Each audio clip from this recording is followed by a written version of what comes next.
Thakurmunda police विभाग पक्षर cyber सुरक्षा अभियान पर शोभायात्रा और साधारण सभा अनुष्ठित हो जाइछि। अपराह्न 3टा समय साइबर रथ ठाकुरमुंडा ठारे पहुंचवा परे लक्ष्मी नारायण मंदिर निकटरू स्वागत करा जायथिला। एसएचजी महिला छात्र छात्री सांस्कृतिक नृत्य दल द्वारा स्वागत करा जाई शोभायात्रा नृत्यर ताले ताले बजार परिक्रमा करी मिनी स्टाडियम को अणा जायथिला। सेठारे आयोजित एक साधारण सभारे उपखंड पुलिस अधिकारी सुब्रत कुमार को सभापतित्व में साइबर सुरक्षा दिगरे विशेष आलोचना करा जायथिला।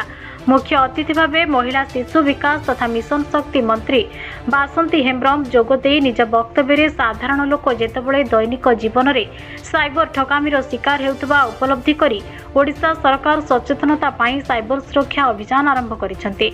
आमे समस्ते सचेतन हेबा ठकामीरु बंचिबा बोली परामर्श देथिले।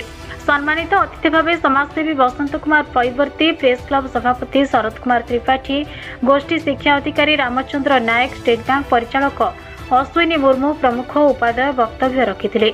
मुख्य वक्ता भावे मयूरभंज अतिरिक्त पुलिस अधीक्षक उमेश चंद्र पंडा जोगदे साइबर अपराधर वास्तव दिगगुड़िक किपरि समाज रे घटुछि तार उदाहरण रखी एथिरु मुक्ति पाइबा पई से दिगरे आलोकपात करथिले।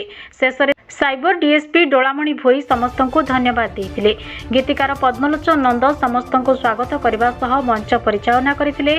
सरकारी बालिका उच्च विद्यालय प्रधान शिक्षक बलराम स्वाई एवं तांकर टीम तथा छात्री माने कार्यक्रम को सफल करने दिगरे पूर्ण सहयोग करथिले।